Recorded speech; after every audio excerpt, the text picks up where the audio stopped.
The views expressed on this show do not represent those of NTV or its staff.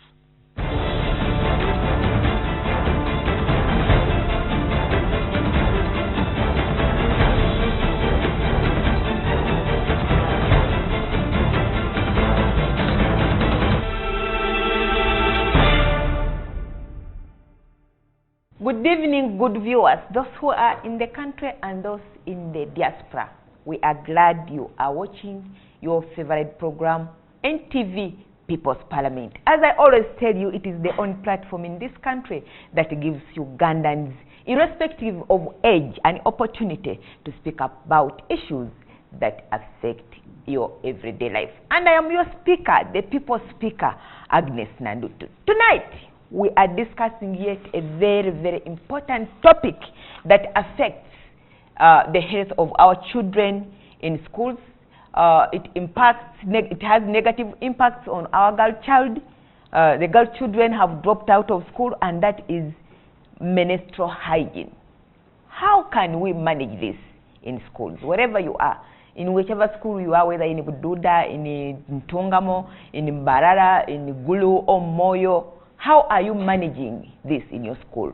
Menstrual hygiene management in our schools. How can we manage it to ensure that our girls stay in school? You are welcome, honorable members, to this very important sitting that is talking about a very important topic on how to manage our girls in school, and that is menstrual hygiene management.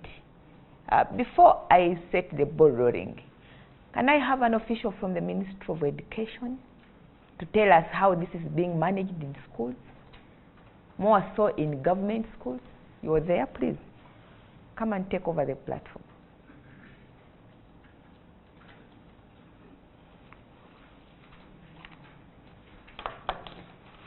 Menstrual hygiene management in schools. What has government done?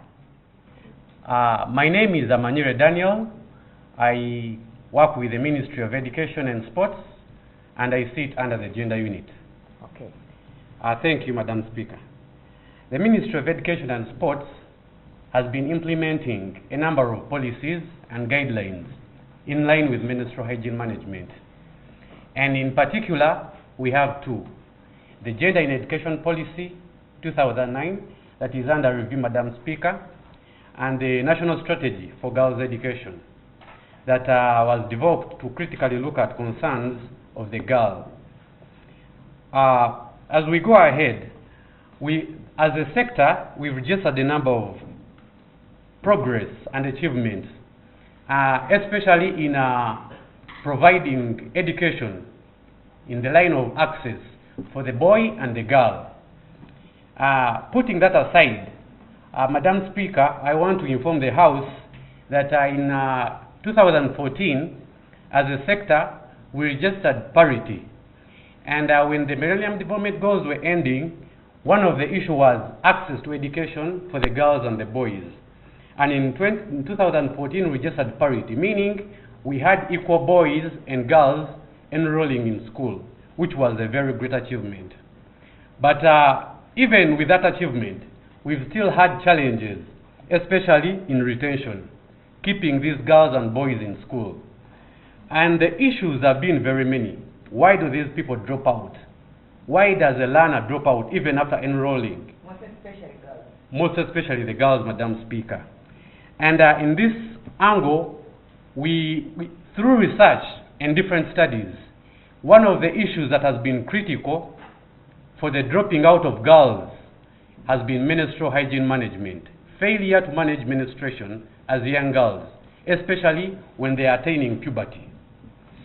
Madam Speaker, appreciating it as a problem, we've not sat as a sector.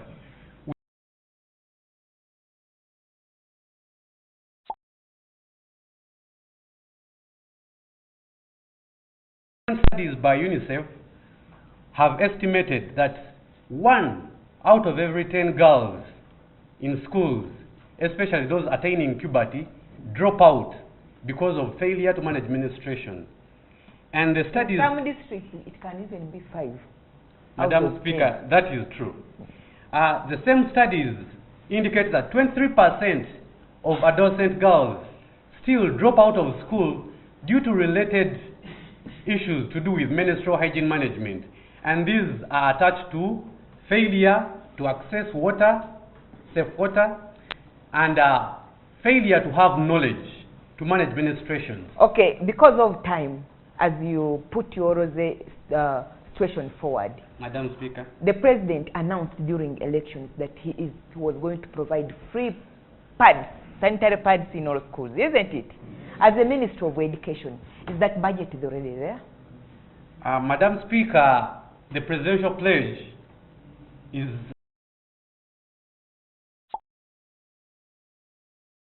I don't want the House to narrow down menstrual hygiene management to the issue of menstruation alone. We acknowledge the presidential pledge, and as a sector, we are working towards that. But before we start to develop policies in line with the pledge and how we shall do this, we want to know, do we have facilities in place to implement the pledge? Do we have water in these schools? Do our pupils, the learners, do they have the information to manage menstruation? Can they access these pads? Do our parents afford to provide these other necessities, not only the pad? Because as a parent, there are some other issues you need to provide. But a pad is very important in the management of menstruation. Absolutely, it is. And still, in looking at the pledge, we are very cognizant of the fact of the issue of sustainability. So we are working around all those issues. For how long?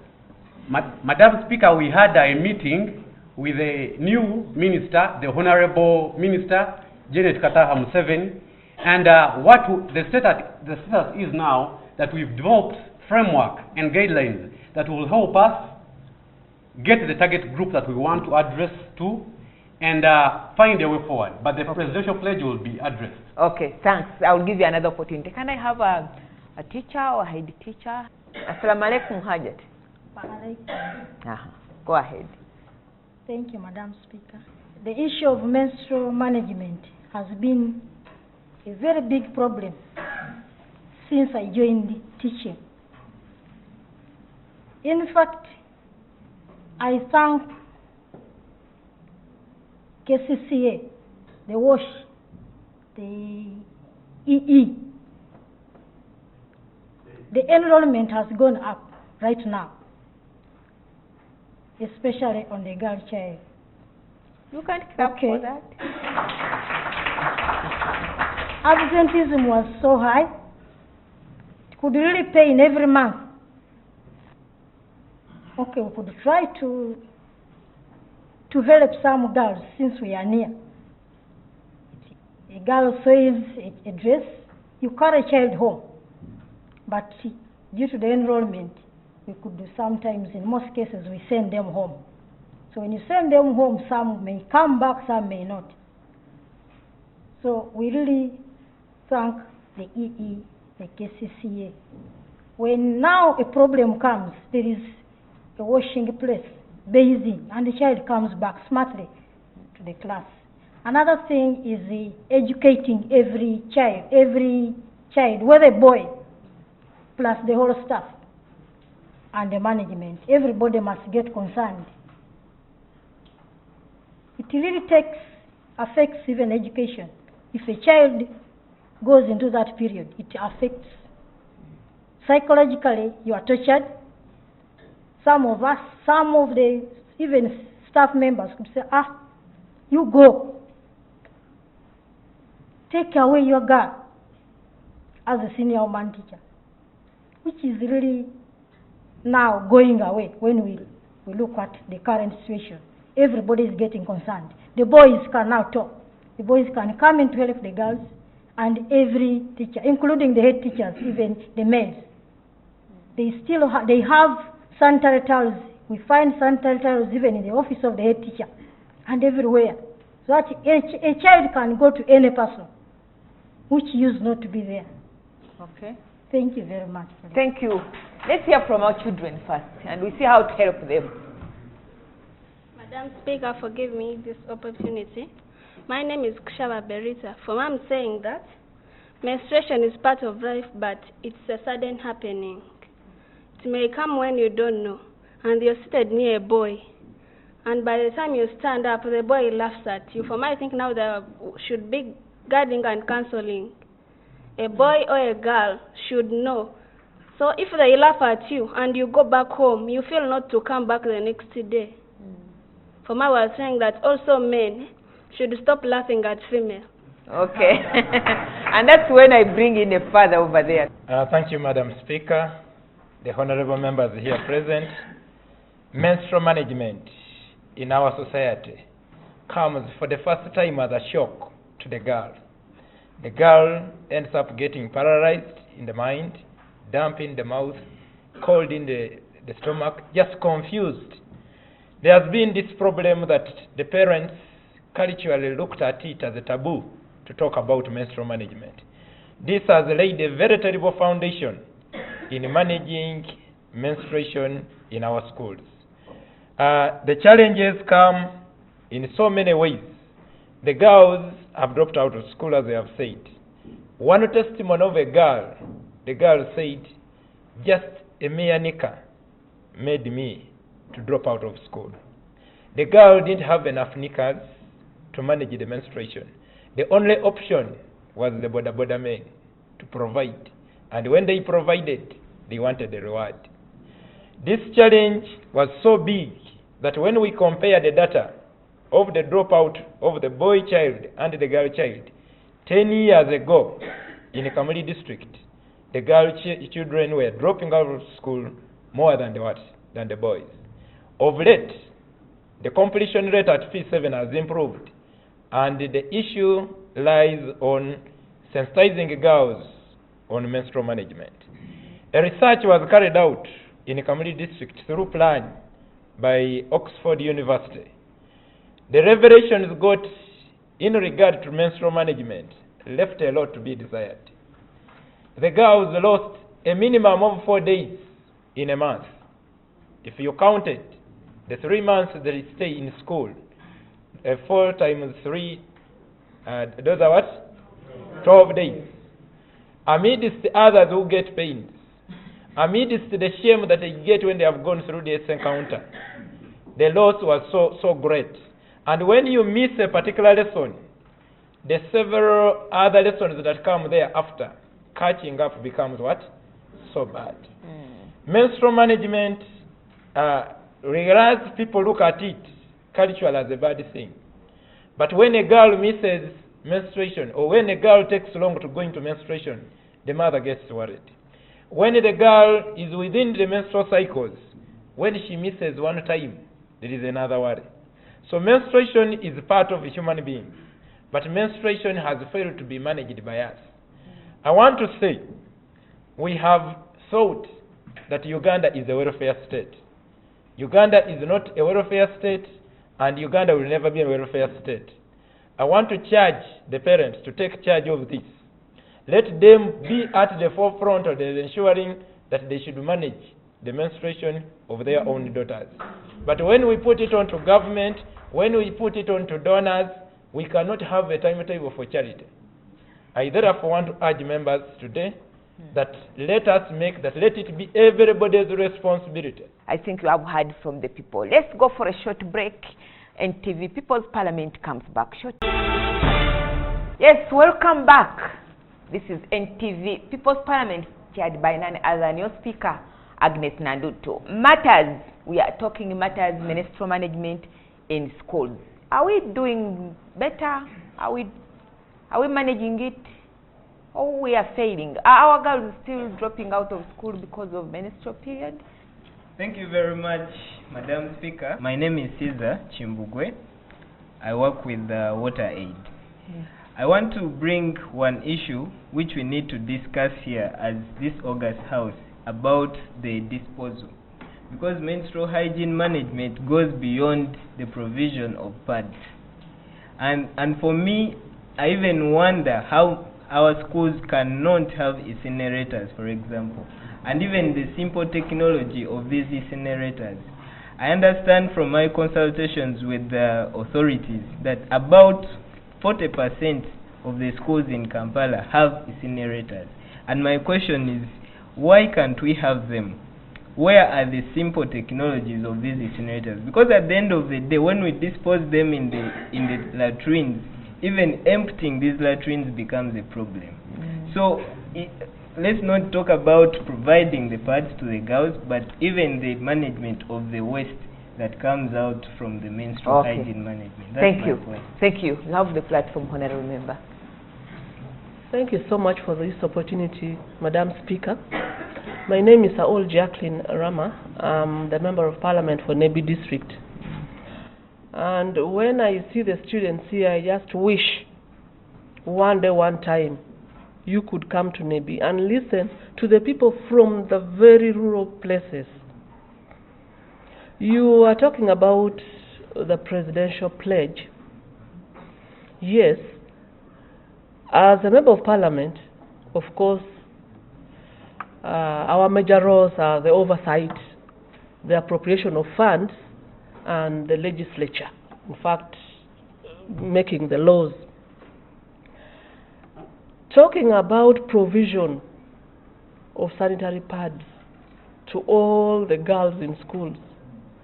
For me, I look at the sustainability. I really look at the sustainability. Yes, we may give them out. What next after that?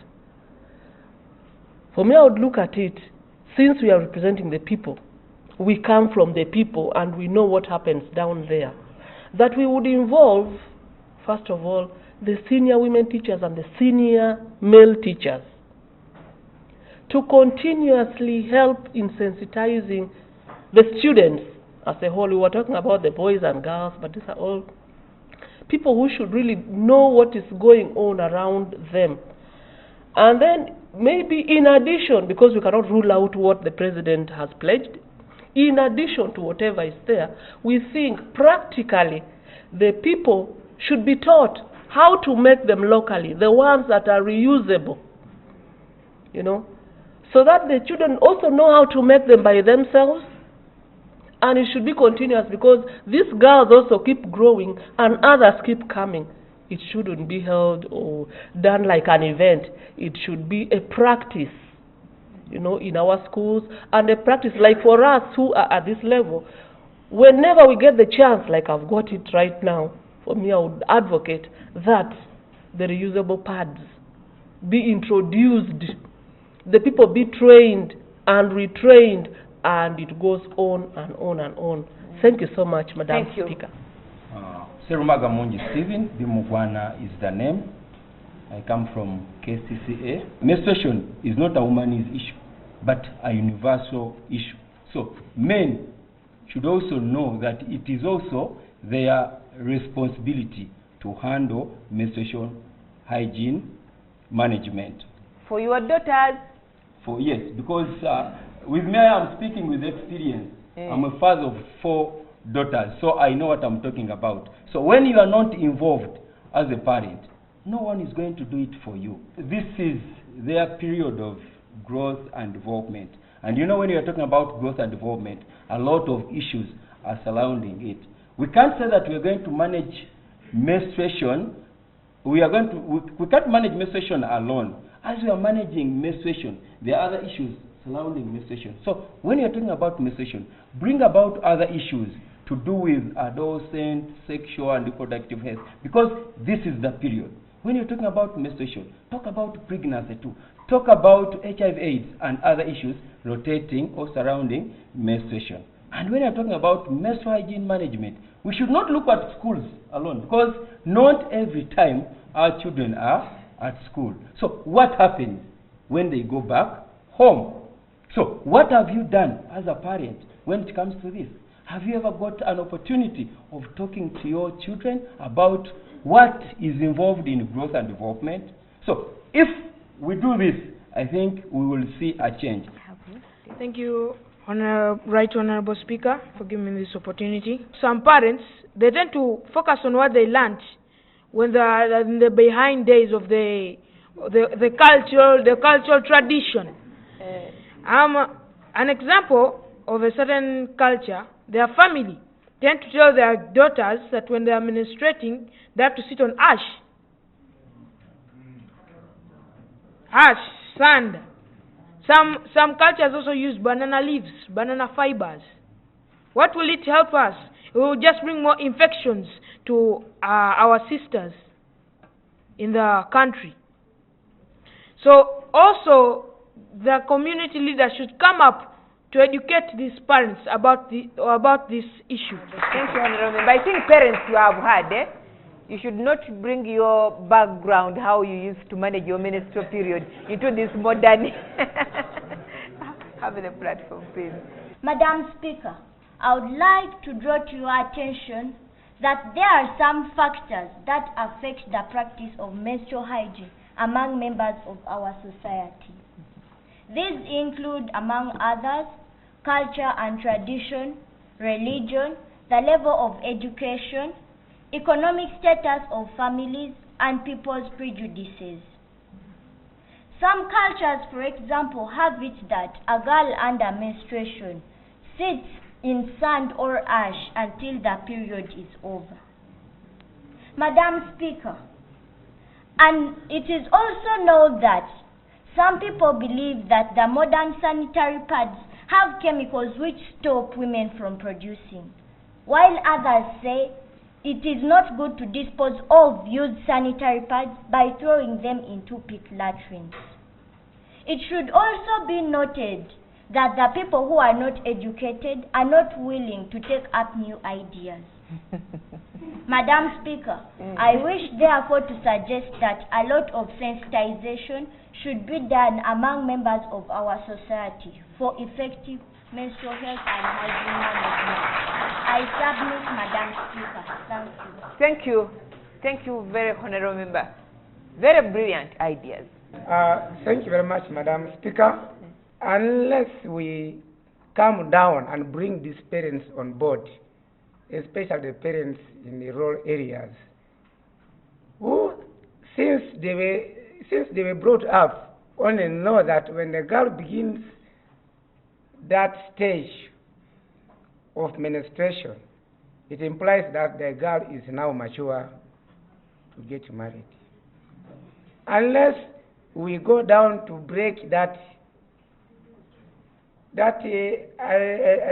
think a culture, we are going to talk, and this business will still continue like that. Let us break the silence, and let the girls also get to know from us, the teachers, for example, that starting the periods does not only excite you to think that you are now mature enough, but it should also be exciting to know that it is even better for you to get to know that you are supposed to take control of yourself.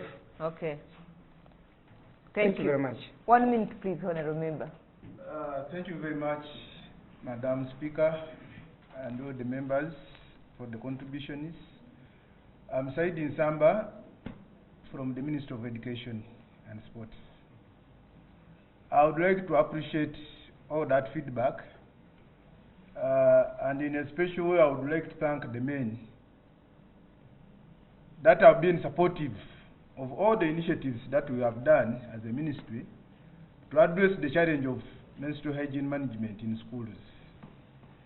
Madam Speaker and the House, I would like to add on that a lot has been done. We have made efforts to ensure that this issue is really addressed, and when members come out openly to testify, we feel happy that at least an impact is being felt. The ministry, in addition to what my colleague said earlier, we have made deliberate efforts in addressing this issue through infrastructure development, the latrines that are being constructed, under the GPE school facilitation grant, the 220 schools that are to be constructed. Incinerators are part and parcel, and the washrooms will equally be provided as an attempt to improve on menstrual hygiene management. We have also conducted country-wide trainings in menstrual hygiene management in a number of districts. And in these trainings, we are targeting almost everybody, because education is the biggest sector where almost every home, somebody is in school. And in some homes, you will find the children, the mother and the father, they are all going to school. Wind up, Honorable Member. We have also tried to pursue, we developed and pursued the menstrual hygiene management reader to guide the children, especially in primary. They can read for themselves and improve on the information they have. Okay, Honorable Member, I'll probably give you another opportunity. Yes, we are talking matters menstrual management in our schools. Can the parents be involved? As we wait for the government pledge, what can we do? What can we do as citizens? You and me, the mother, the father, the bigger sister, the brother. What can we do to ensure that menstrual period does not affect our girl? Let's go for a short break, and when we come back, we are going to look at a way forward.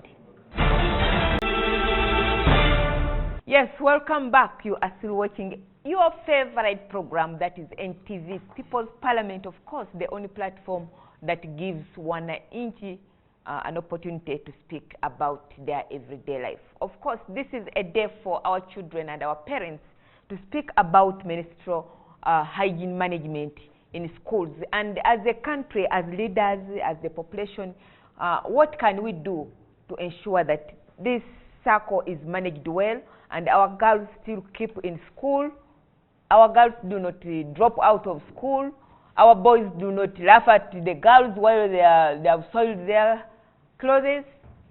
Go ahead, Honorable Member. Thank you very much, Honorable Speaker. My name is Honorable Kalebo Richard from Luzira. How do we manage menstrual hygiene in our girls? I, particularly as a parent, I think we don't need to waste time. This is solely and responsibility of every family head managing menstruation of our children, especially daughters. There is a need in the money resources you get, Honorable Speaker, that you must make a budget. In my salary that I get, I only have one daughter, and I call her Lucy. And when I talk my wife, the only wife I have.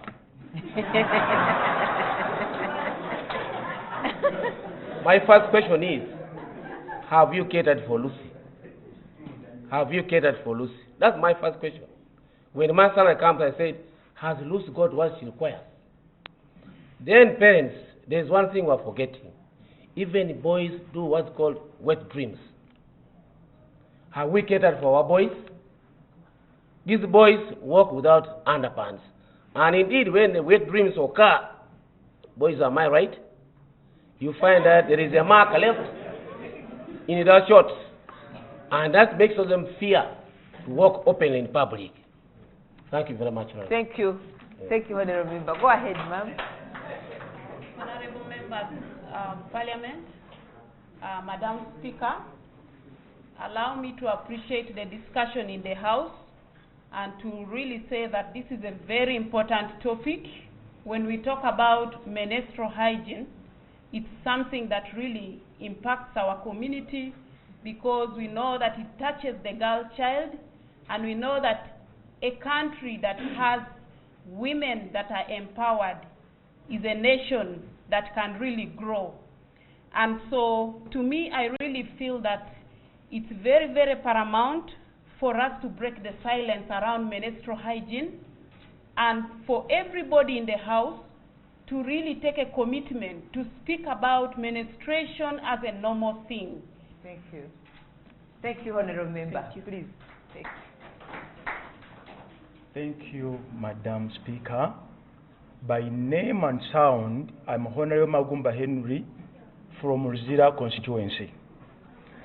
Very, very important. Parents, we must be at the forefront. As teachers, we put on many coats. We are the very one to educate the parents who come to school. Failure to do so, the border riders, they will do the job. More especially when we have our daughters who have got the cramps. They usually tell them, you see, if you have got any pain, my dear, I have the medication as a boda rider. What next?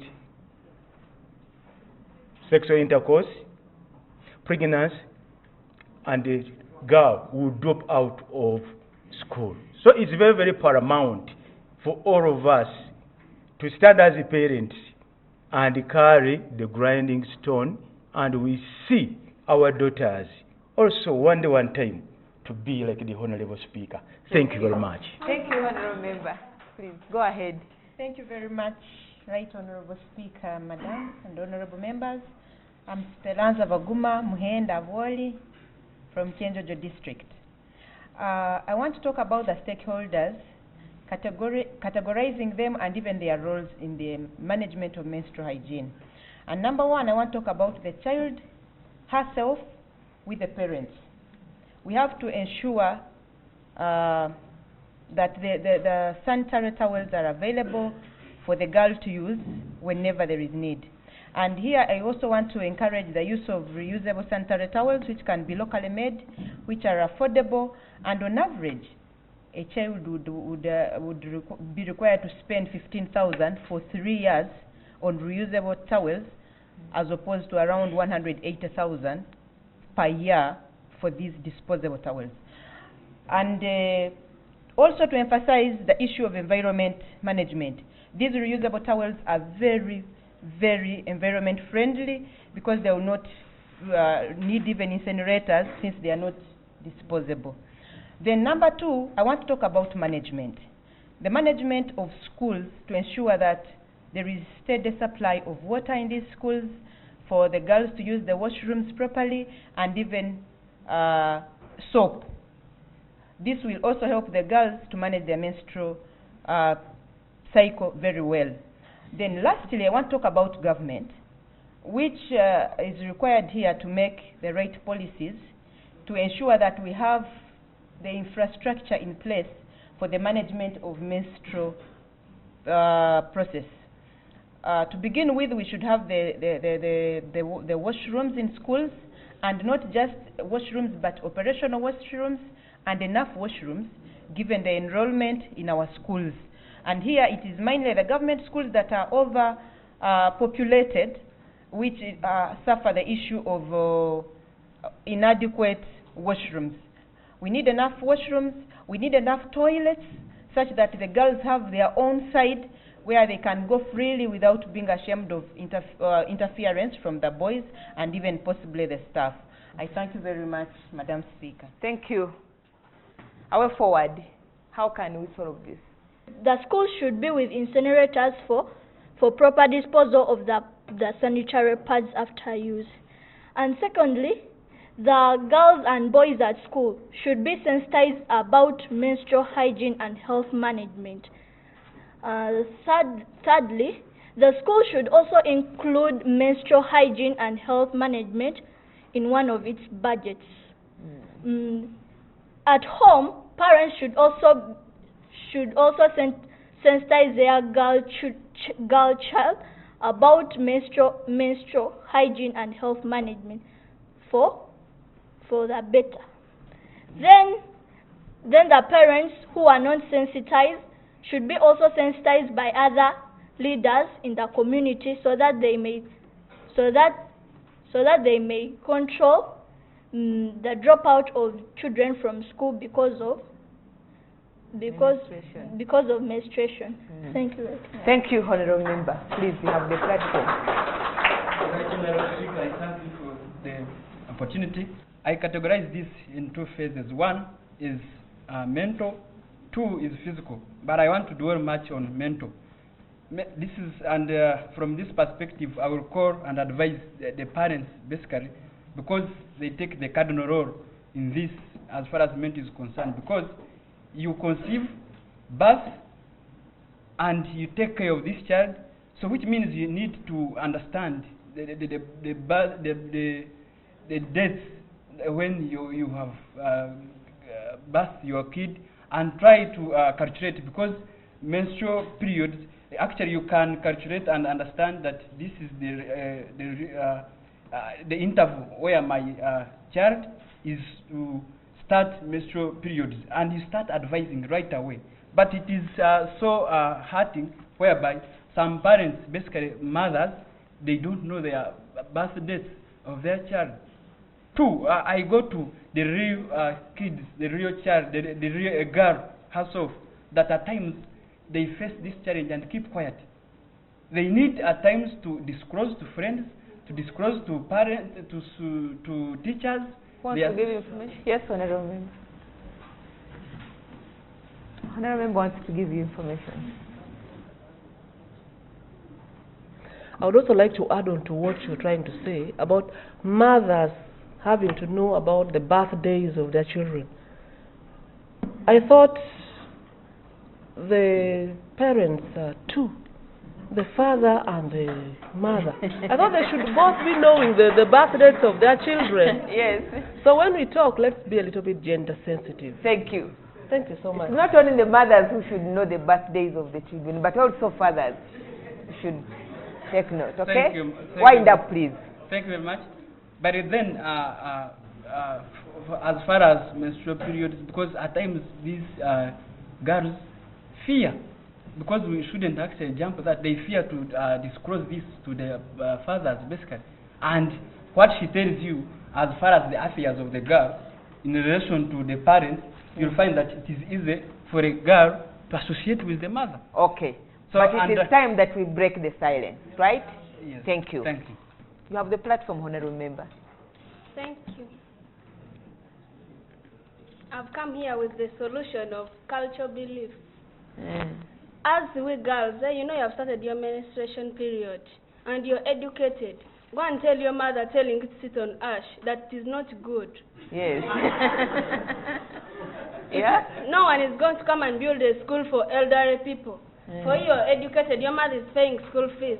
Go back and tell her that banana fibers do not work. Let her buy for a sanitary towel. Thank you.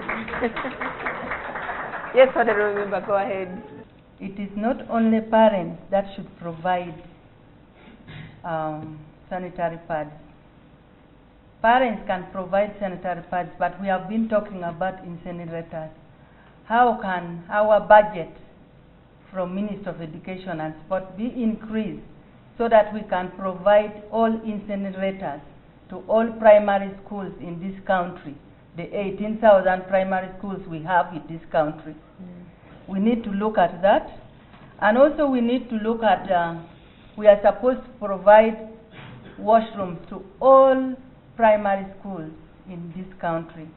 And yet also our budget does not allow us to have that in place. We also have to ensure that all parents, we have been talking about cultural issues, who is supposed to train this. We have to have these people to be knowledgeable about menstrual hygiene. Okay. And also the Ministry of Education and Sports have been training members and school management committee and then senior women teachers. But we don't have that budget in our program. It is with support from development partners and other partners that we have to, we are being supported. Can we say that government should increase the budget of Ministry of Education and Sports to make sure that we handle this issue? Thank you. Thank you. Please. Just in 1 minute, ma'am. A way forward. Once again, thank you, Madam Speaker, for giving me this opportunity. Another way forward is that boys should also be educated about menstruation in order that when there is no senior woman teacher, a boy can be able to help a girl in a way to manage menstruation. Thank you. Okay, thank you.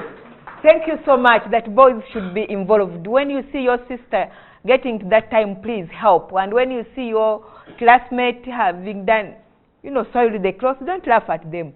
Just support them to go through this menstrual period. Honorable members, I thank you so much for being part of this parliament. Those who have been watching us, thank you so much for being part of this parliament. Because of time constraints, we cannot continue. But most importantly, wherever you are, in whatever district you are, in whichever school you are, please let's manage menstrual hygiene in our schools. Let's support our girls in schools. We call upon government to support the schools, the girls in schools. We want to call upon the local leaders, please. Let's hold hands together and keep our girls in school. I aspire to inspire you all Ugandans before I expire. And with powers conferred upon me as the Speaker of People's Parliament, I adjourn this House until next Saturday.